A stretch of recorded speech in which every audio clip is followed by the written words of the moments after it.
Aku pasanganku karo Hani mesti apik.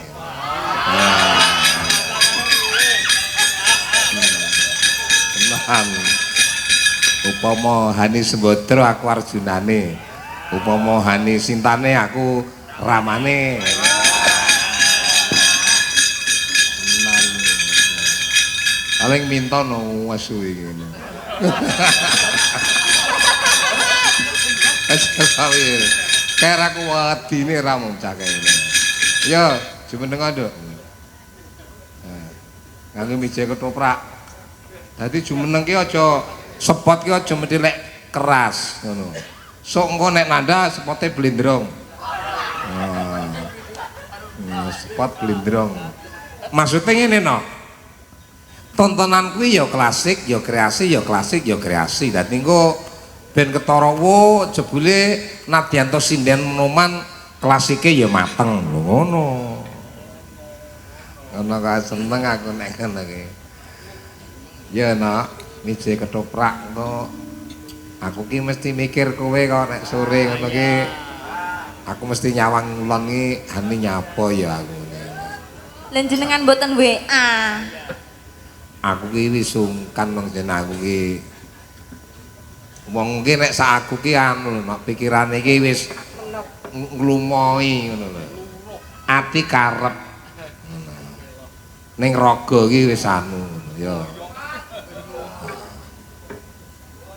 Ropi. Ropi. Dopi yang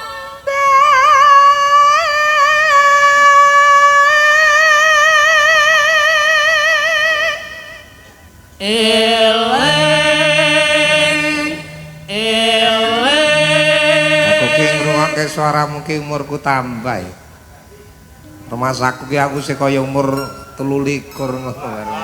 nelungsungi berarti niku. Iya.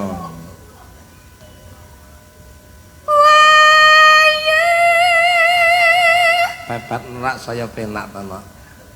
Ora aja iki tak setelane iki pepet. Dadi wong iki sarwa mepet. Miki lek ra dipepet nih ora iso mlebu suarane. Apa? Base tambah ngomong.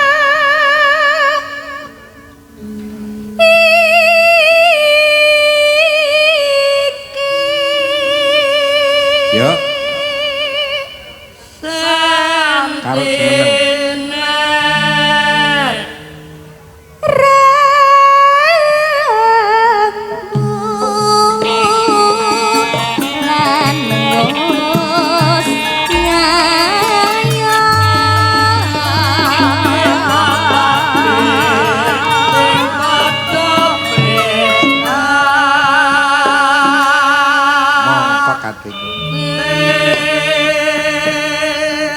Aku anggerane ngadeg ngono iki wis brinding.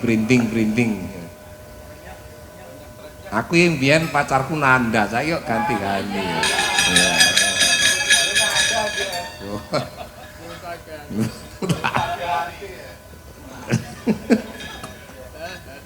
Enggak.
kira swara loro baguse loro pisan. Nah piye nek golek swara baguse kaya ngono kuwi angel lho. Loro ki baguse meh padha e. Siji ngiringu brengos siji ora. Ngingu brengos ki ora nggareme kok ya ora ngingu. Wis brengos ora ngrokok ora mau lanang piye lho. Maru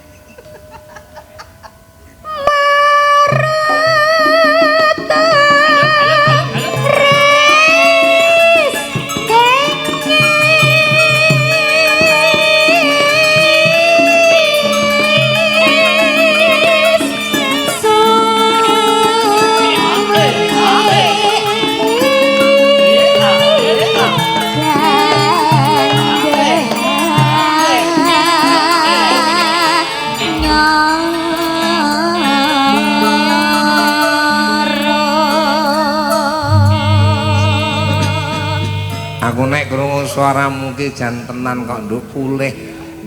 Kok upama aku duwe kureng ki pulih. Kok upama aku duwe penyakit ki waras. Aku ki karo kowe iki tresna tenan lho. Ning kowe sajake ora pati melu karo aku. Kamangka nek tresna niku kula biasane nyuwun. Nyuwun sing kok karepne iki nyuwun apa? Duit. Lho, ya mesti ta waton kowe ngomong pira ngono urung tak cukupi to. Oh nggih mila nggih. Oke duit sing ora kangge. Oh mabrut. Iya. Dadi duitku ki nek omah ki ora kangge ki akeh. Maksude ki urung digunakke ngono. Dadi kowe butuh pira-pira ki ya mesti apa kok ngituku apa to? Kula. Heeh. Anu, kalung kula kan kadol dek wingi. Kalung Kalung. katok ki apa, Nduk? Kalung kula anu tumbas wedhus. Sik to kowe kok kalung kok nggih tumbas wedhus ki maksude sinden karep ngingu wedhus ya arepe ngarep to. Nggih, kan seniman niku kan mboten setiap hari ada job. Ngoten. Harus ada sampingan. Nek sampingan ya aja wedhus to. Lah napa, Ma? Wedhus ki medeni lho. Lah kok Wedhus ki nek lanang iso ngamuk karo mongko sing duwe wedok. nggih kula tumbasnya wedhus wedok. Oh. Nggih, mengke kula nyuwun tulung Mas Meri kon ngaretne. Nggih. Lah mengke kan lek moro-moro meteng nggih Mas Meri niku dadi sasaran. Ya tidak salah niku ki. Ayo lho. Wah, kowe iki ngomong kok sembrono iki ra ana kutha Reog. Reog. Kowe ngerti karo Reog? Nggih ngertos. Reog ki Reog Ponorogo kae entak detak-detak teng-teng-teng tung enek rentenge to. Eneng trentenge. Heeh. Iso yan kowe Reog. Kula Oh. dereng. Sing pinter Mbak Nanda niku Reog, Warok, Ganongan Mbak Nanda niku. Nanda saiki aku gah ngelokne Nanda. Marai nesu iki.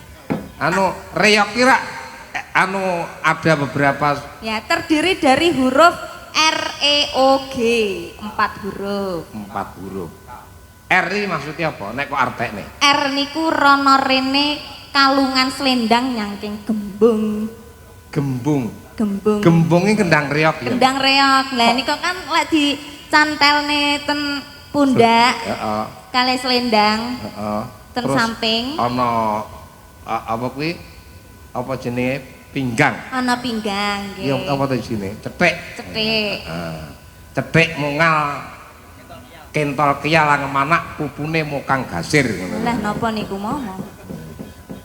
Lah Menika enak tabuhane nggih enak jogetane wonten kenong kethuk terus trenteng napa trenteng to wau? Trenteng. Trenteng ditabuh bareng dadi gayeng lan apike. Iya, jale tak pun cabe jale. Tak detak ya.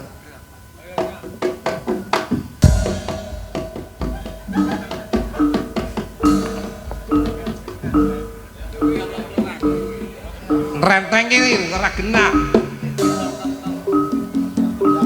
Lah ngono.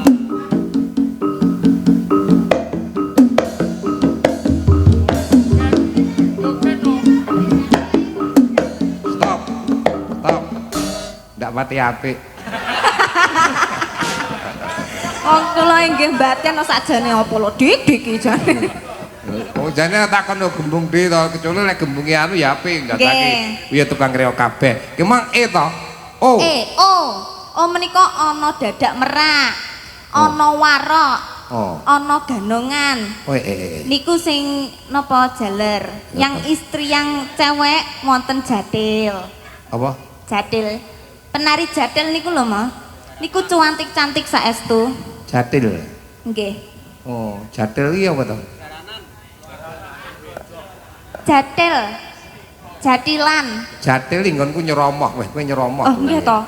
Kok rumahsaku kedingi nyeromoh he bagianku. Kok jadil enek tile iki lho. Wah, lah nek ngoten napa, Pak? Bu. Ya jatilan ra apa-apa. Jatilan. Banjur ka? Ka menika nggih kas. Oke. Piye to mong iki? Apa? G. G. G kok kaki katrok po? Lho. G kok katok. G niku genah cetha ciri khase reok Ponorogo. Waduh. Biyen arepe dadi hak milike Malaysia dadi geger. Oh nggih. Dadi niku taun 89 kula niki teng Malaysia, Pak. Niku teng Johor Jaya niku 6.000 personil enten piyayi ka Ponorogo wis 30 taun kuwi ning Malaysia. Kuwi ngedekne reok kendang. Eneng dadak merake mula arepe diakoni karo Malaysia jaman semono. Aku sik ning kono. Nyelundup. Nyelundup. Oh, jenengan ngriyen nggih TKI to? Lho iya aku ki TKI ki lho. Tapi selundupan metu terang kono. Oh, nggih. Dadi aku plaster ikat batu konkrek, wiro konkrek. Mboten. Paite wiro. Napa niku? Paite ki anu enek anu sakilan ngene wesi sakilane ngono. Dingge ngrapetne kungkrian ki koral karo pedhi karo semen iki lho.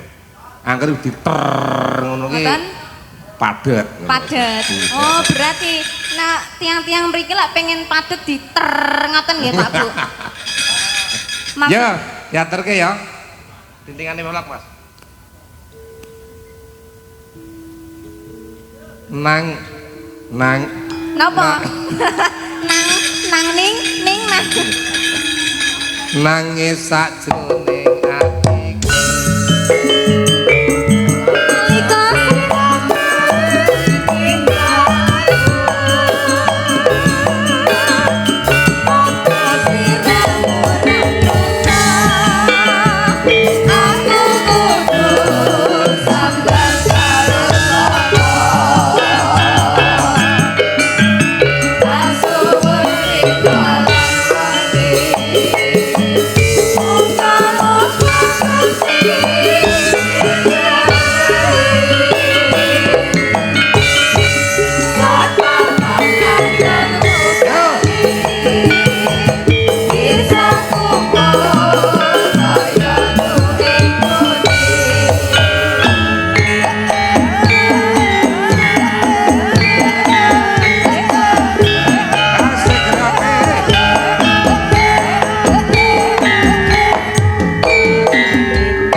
Sampun.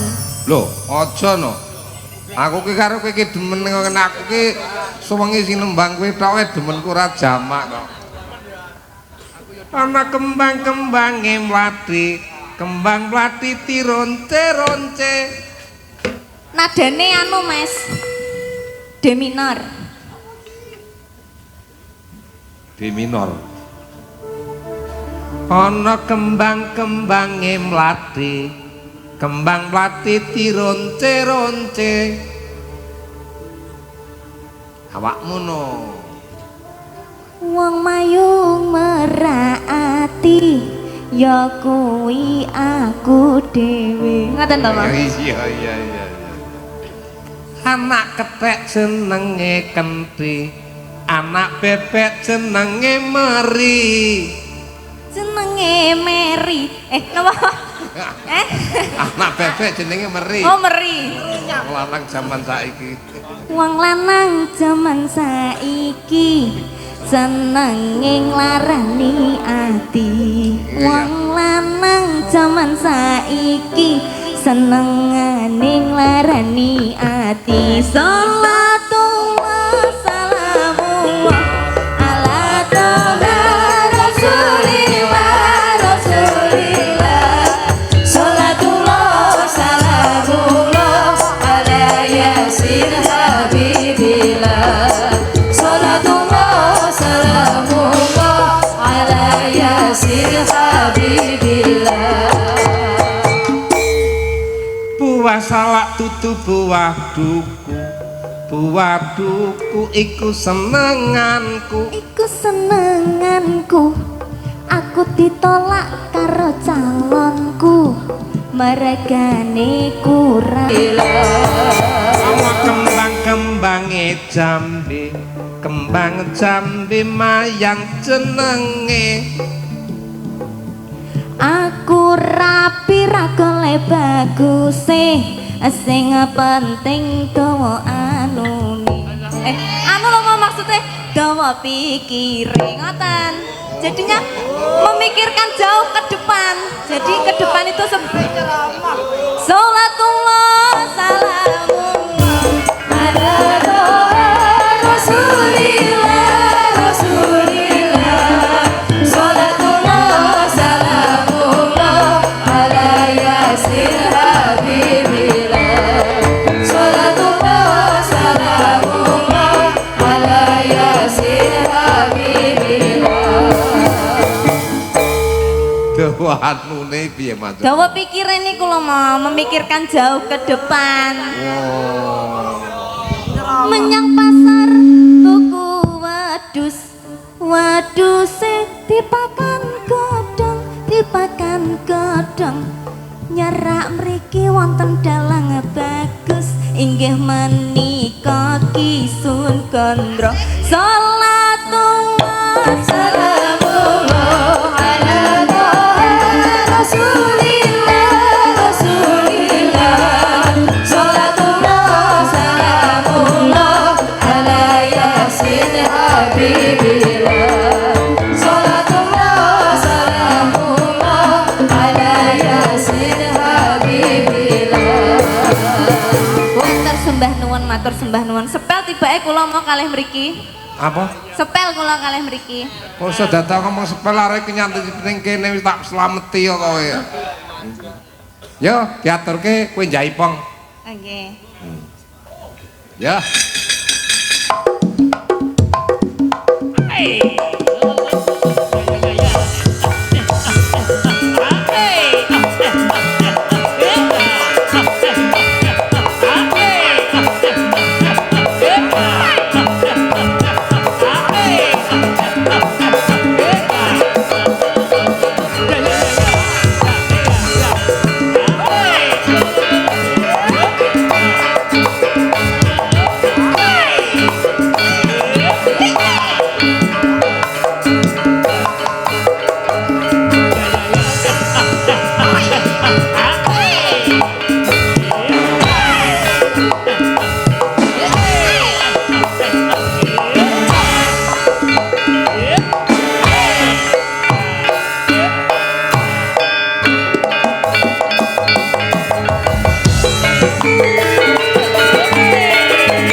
bajing lonceng bajing